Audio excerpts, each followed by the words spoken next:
धर्म के स्वरूप चल रहे हैं। प्रत्येक व्यक्ति धर्म को समझना चाहता है, धर्म पर चलना चाहता है, धर्माचरण करना चाहता है, धर्म की बात सुनना चाहता है। लेकिन कुछ पूर्व कर्म के ऐसे रहते हैं जो उसको ये करने नहीं देते। धर्म हमेशा सुख का कारण होता है।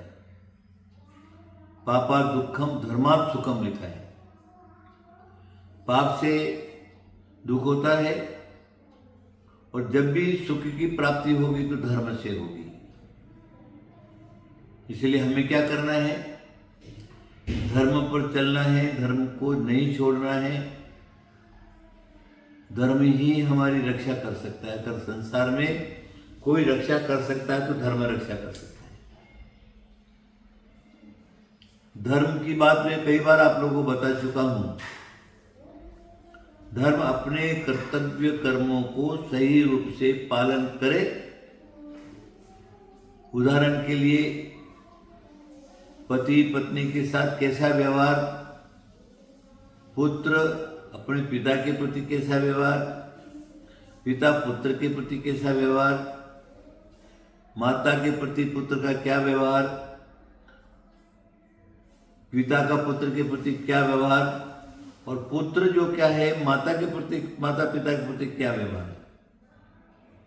यह एक धर्म है, लौकिक है, लोक व्यवहार में चलता है,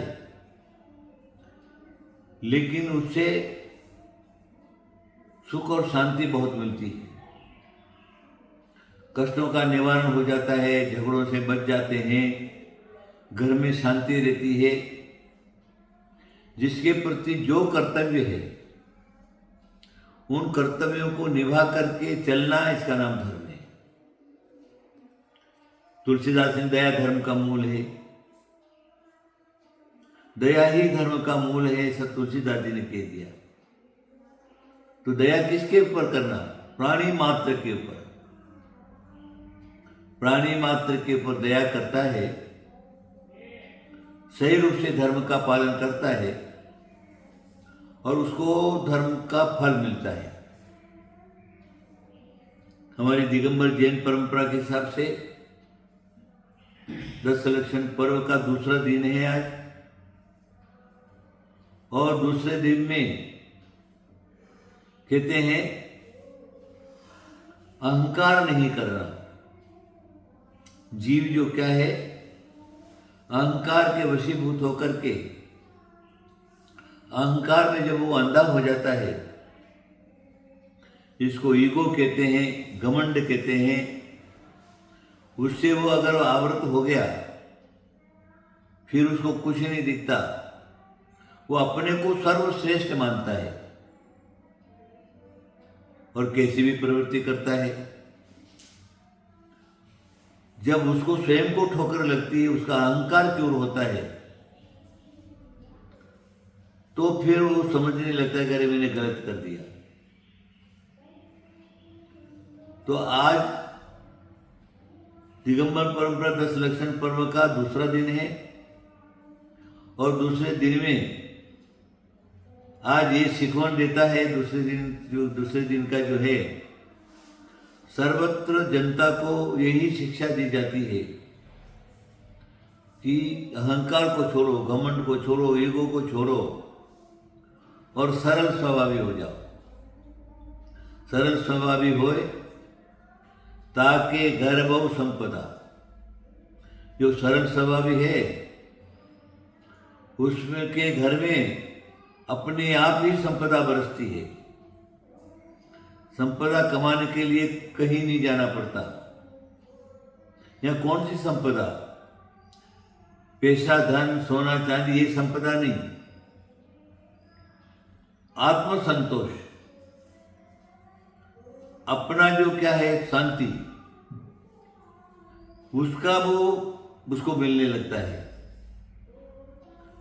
अगर हमने घमंड छोड़ा तो सरलता आएगी। और सरल आ गया, सरलता आ गई, फिर उस व्यक्ति से कोई खतरा नहीं रहता। सरल स्वभाव मार्देनापि सिद्धन्ति कार्याणि सुगन्नपि यतो जलेन भिद्यन्ते पर्वतापि निष्ठुरा, ऐसा नीतिकारों ने श्लोक कह दिया है। मार्दव भाव, सरल भाव से संपूर्ण कार्यों की सिद्धि होती है। और पर्वत का अगर भेदन करता है तो वो पानी जो है सीधा अगर उस पर्वत में गिर गया, पत्थर के भी टुकड़े हो जाते हैं।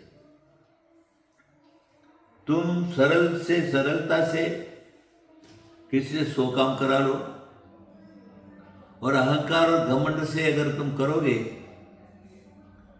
तो सामने वाला समझेगा और तुम्हारा कोई काम करेगा नहीं। ज्यादा ताकत लगाओ, तुम्हारा काम और बिगाड़ करके रख देगा।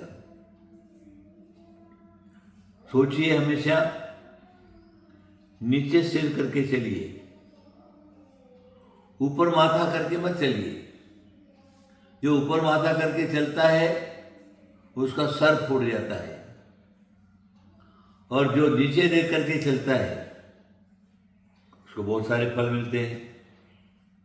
नीचे देख करके चल रहा है, रास्ते में सांप बिच्छू वगैरह आते दिख जाएंगे, उसे बच जाएगा। उसके बाद सिर नहीं फूटेगा।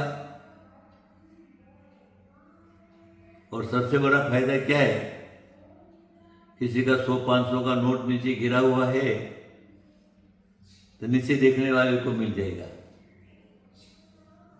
तो फायदे ही फायदे, तो छोटा सा फायदा है। हमको झुकना है, ध्यान में रखिए। नदी के किनारे बड़े बड़े पेड़ होते हैं। जब नदी का बहाव आता है तो पानी का बहाव उन पेड़ों को उखाड़ करके बहा करके ले जाती है।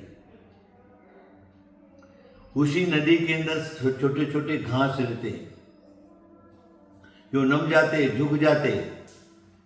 पानी का बहाव आया तो वो पेड़ झुक जाते। झुकने के कारण पानी ऊपर से निकल जाता है। जब पानी खाली होता है तो पेड़ वैसे के वैसे रहते हैं। उसी तरह आप क्या करिए, झुक करके चलना सीखिए। दूसरी की बात सुनिए, समझिए, समझ करके सरलता से उसका काम कर दीजिए।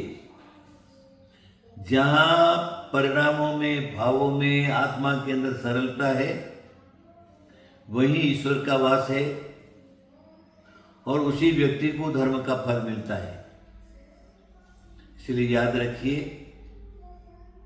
हमें झुक करके चलना है, अहंकार से नहीं चलना है।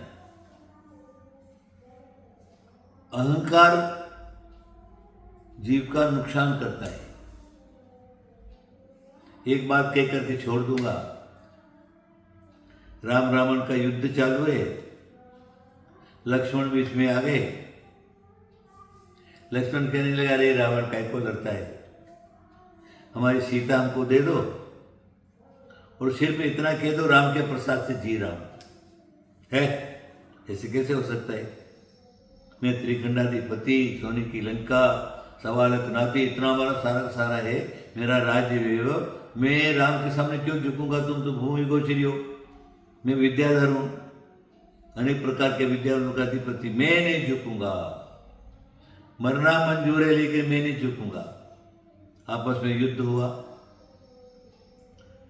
और उसने राम की आधीनता स्वीकार नहीं की, अहंकार नहीं छोड़ा, इसलिए युद्ध भूमि में मारा गया। तो आप लोग सब समझ गए होंगे, ज्यादा कहने की कोई आवश्यकता नहीं है। आप जो क्या करिए, धर्म के सच्चे स्वरूप को समझिए, अपने परिणाम में सरलता लाइए, आपका कल्याण होगा। आशीर्वाद, आशीर्वाद, आशीर्वाद।